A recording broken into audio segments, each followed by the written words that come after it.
Someone sent me something today and said, I think that this will inspire you. And they're right. As much as it hurt to get outside, you couldn't hear me over the birds if I stayed inside. So it said, grief is really patient. It'll wait a long time for you. And I thought, that's exactly what grief is. Grief is the person waiting outside your front door while you finish getting ready. You can take your time. You can change your clothes 3 to 4 times. You can look for your keys. You can wander around the house pretending you forgot something. They're still going to be standing there when you open the door. Grief is the cab sitting in your driveway with the meter running. You can say, give me 5 more minutes. You can disappear back into the house. It's not driving away. It'll be there when you come out. Grief is the dog sitting by the front door who has absolutely no idea when you're coming home. 5 minutes, 5 hours, all day. It doesn't matter.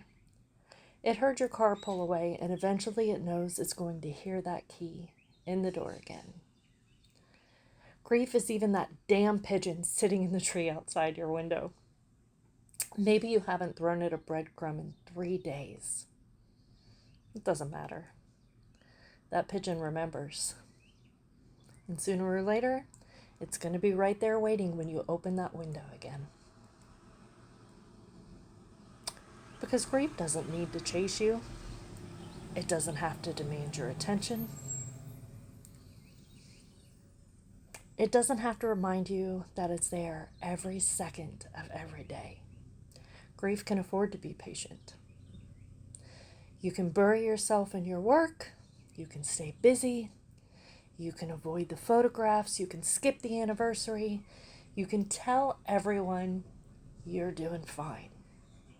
You can even convince yourself for a while that you're doing fine. It's not offended. It doesn't say, well, I guess you don't need me anymore. And it just leaves. It waits.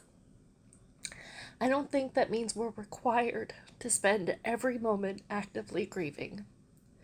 Sometimes putting grief down and living our lives is exactly what we need to do.